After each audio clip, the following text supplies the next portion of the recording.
Hi friends, my name is Jake. Welcome to Canadian Cutting Edge. Today we're taking a look at another new knife. This is the SHOOZIZ XUN110.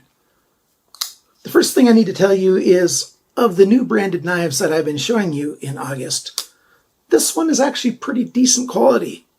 And it's better than the previous two that you've seen. The Critical Strike and what was the other one called? The micarta one, War Spear.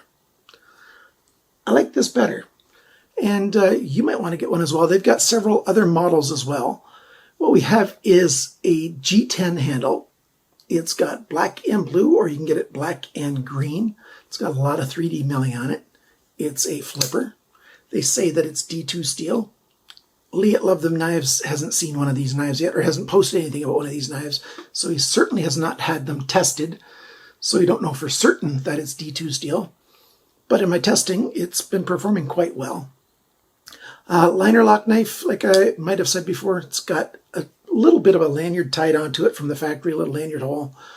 And it's a nice light full-size folder, a little bit on the smaller side of full-size folder. You know, it fits my hand, and my hands are into the extra large range. So it just fits in there. If your hands are well into the extra large range, this might be a little bit small, but for anybody who's got, just regular large, medium hands, this is a pretty decent sized knife. You might want to watch the full review. Like I have been saying every once in a while, I let YouTube interrupt my videos once and once only. After that, there'll be no more commercial breaks. So if you let that advertisement play, it's a great way that you can support the channel, and it only costs you a few seconds of your life. So I appreciate that very much. If you want to become a Patreon supporter of the channel, I would appreciate that very much. There's some really good benefits, free knives, first access to sales, that kind of stuff. And if you don't like Patreon, you can click down below on the join button and be a YouTube member, and you get the exact same benefits, but it doesn't double up. You don't get twice the odds of winning a knife on a monthly basis. So let's get ready for the full review of, cover my face here so that the camera will focus on the knife, of this SHOOZIZ XUN110. Keep watching.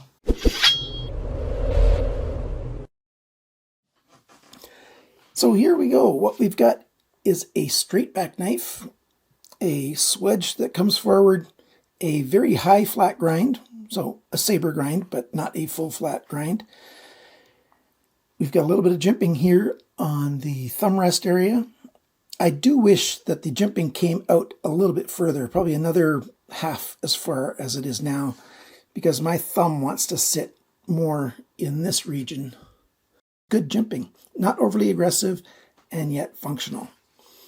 We've got a very thin behind the grind, so they've sharpened it to a nice thinness here.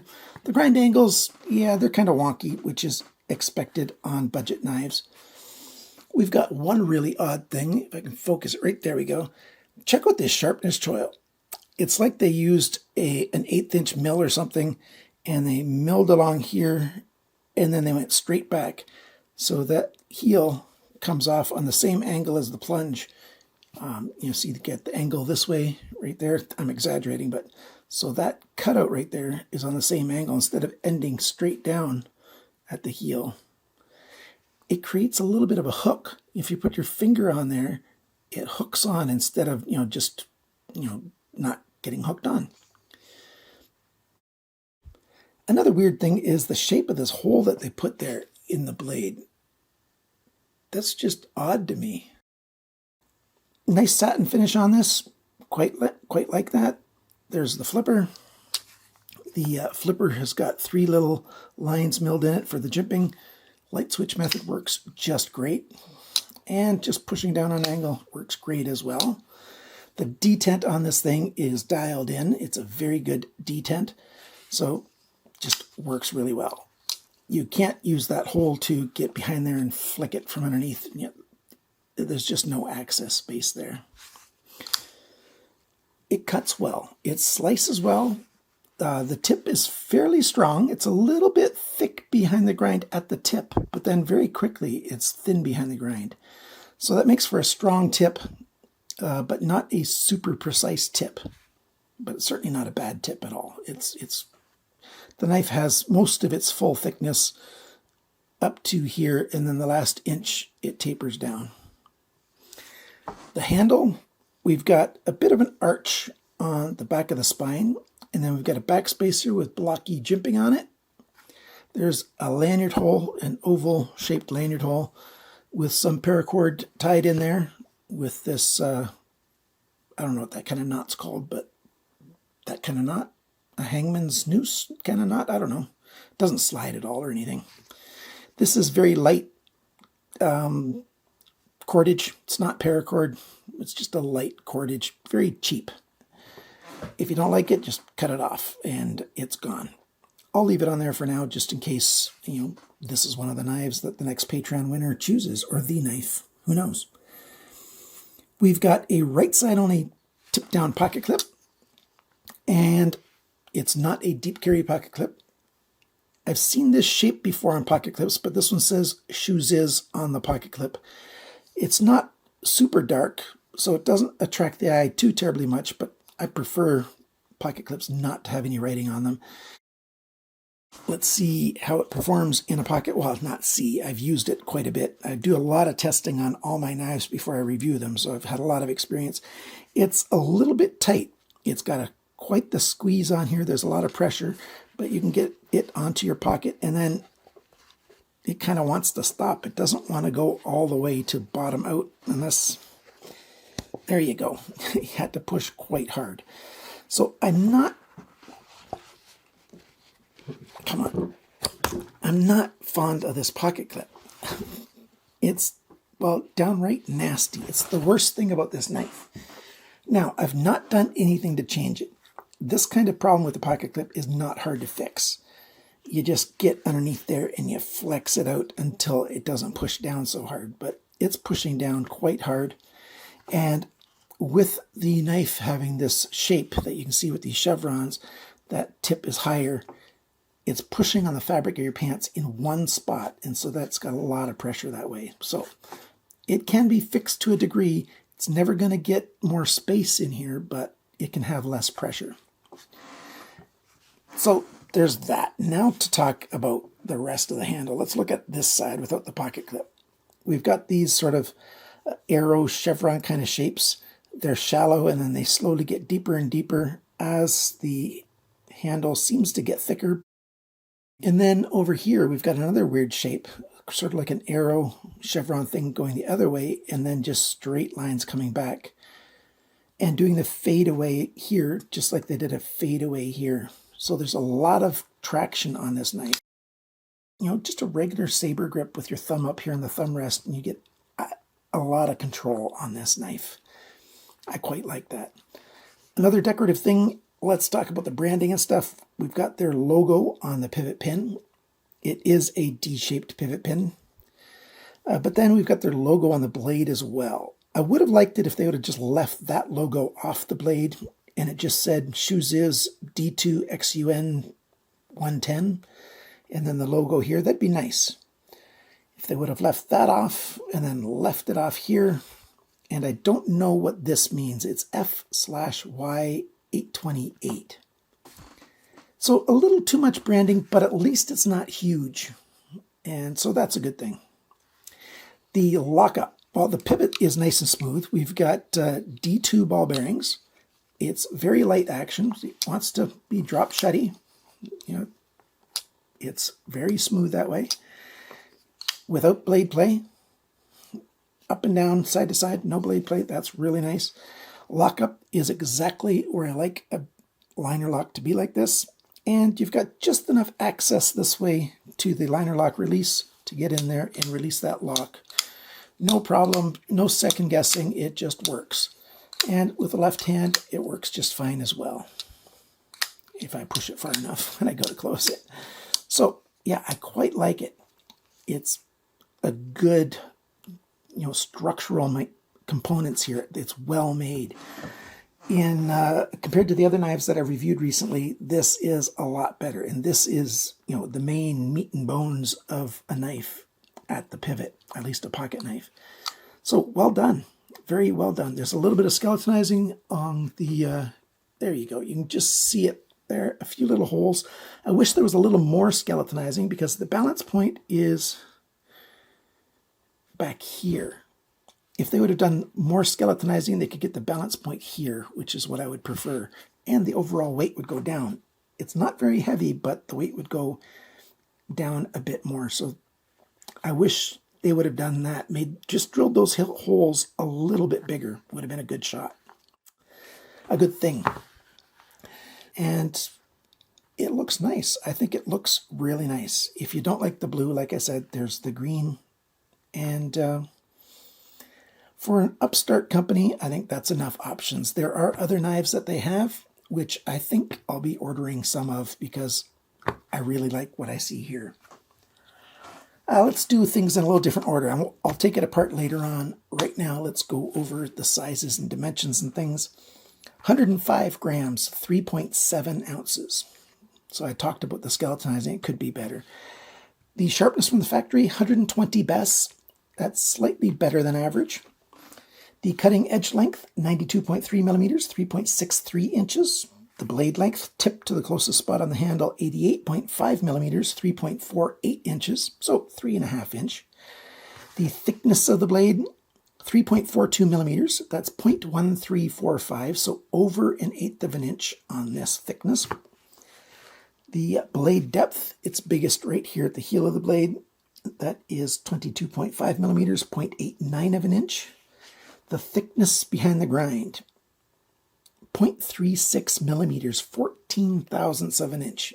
No wonder it slices so very, very well. It's very thin behind the grind. If you're going to be cutting and ever hitting into some metal or something, that thinness behind the grind is going to lead to chipping. But for most cutting, I really, really like that it's that thin. The grind angles, they're not that good. On this side, the average is 16.4. On this side, the average is 23.4. What we really get is, on this side, just before the heel. At the heel, it changes again, but at 1/4 of an inch before the heel, 15.9 degrees. In the middle, 13.1 degrees, and then 20.1 degrees. So a 7-degree range and variability on there. On this side, it starts at 19.4 degrees, 23.2 degrees, 27.5 degrees. So that's like an 8-degree range. Not that well done, and quite a bit of variability. Let's finish the sizes on the handle. The handle length is 115.6 millimeters, 4.55 inches. The grip area, it's about 10 centimeters, just a bit under 4 inches. The thickness of the handle, not counting the pocket clip, is about 14 millimeters. That's 0.551 of an inch. The knife depth in the handle area, back here, the biggest spot, 24.8 millimeters, 0.98 of an inch. When the knife is closed, the widest point is at the flipper, 29.1 millimeters, 1.15 inches. And the total length of this knife, not counting that lanyard that gets in the way, 204.1 millimeters, 8.04 inches. Yeah, I don't like lanyards. So it's a good size, good dimensions, good weight ratio, good proportions, good balance. Blade centering, I didn't say that before. It's pretty close to spot on, and such smooth action. I really like this knife. How much does it cost? $29 US. The only spot, or the main spot I found it, is AliExpress. They ship to Canada, friends. They ship this knife to Canada. Remember, Canadians, a lot of knives that get bought at AliExpress, they get confiscated by CBSA. My personal stance on it is I don't ask the vendor to refund me for something that the CBSA has done. If the knife gets lost in the mail, I ask for a refund. But if our government steals a knife from me, I'm not going to make the seller pay, because then all they're going to do is stop shipping to Canada for everyone. The next thing we want to do on this knife is take it apart and take a look inside. I'm going to pause the video and do that off camera. So here it is taken apart. We've got those inset cutouts. I just cut myself, just barely. It's a sharp knife. This is after my testing. I do a fair bit of testing with my knives. It just caught my skin a tiny bit on my thumb. It's there. Well, focus down there. Just a tiny bit of skin right there. I was just going to pick it up. Usually I can pick up a knife like this with no risk, but I guess I slid it a little bit. But no blood or anything. There's the ball bearings. 10 ball bearings, steel ball bearings in each one. There's the D-shaped pivot, and it's only shaped on the end, not all the way along. So it's got a full round indexing to roll on. Well, not indexing is not the right word, but here where it rolls on the entire round edge, not with an interruption, which is a good thing. And there's the D shape right there on the liner on that side. So like I said, a bit bigger holes in here would help out, or maybe one hole back here on this one to help reduce the weight. There's no Loctite, no thread locker on these, which is good. There's a little bit of free spinning on these screws, but they came out nicely. Loctite would have made it a challenge, so these button screws, as much as I don't like them, they do fine on this knife because they didn't use Loctite. And this screw did not come loose during my testing, so that's a good thing. I'm going to put it back together and close off this video now. So in summary, what do I think of this knife? I think it's well made. The main con on this thing is this pocket clip. So what I did was, I did a modification. I took one of my sanding, it's a sandpaper on a block that I use for sharpening sometimes. I took the ridge off the end here, and see how there's that step right there? Remember I showed you the close-up? The pants were getting caught on that too, so I took the edge of that off. Now that's all going to be hidden underneath this pocket clip. And now I'm going to try it for the first time. So let's put it together. Let's put the pants on here. And let's see if it gets caught halfway. It goes all the way. It's a little tight still. I could take off more. I always err on the side of taking a little bit off at a time, but that's much better than it was, and I think I'll improve it a bit more yet. And this makes the big con on this knife just fine. And look, you can't see any of the modifications when the pocket clip is in place. It looks factory. So yeah, I'm going to do that a tiny bit more, and I'm going to really love this knife. This knife that was a bit frustrating to actually carry, loads of fun to use, but frustrating to carry a little bit, is now awesome. And, you know, it works. It's a budget knife, $29 US, that works. I did not find this on Amazon. So I've got referral links for AliExpress down below. Thank you so much for using my referral links. It really does help the channel out. Thanks to my Patreon supporters. You guys are the best. And to everyone, remember, cut towards your chum, not your thumb. Bye for now.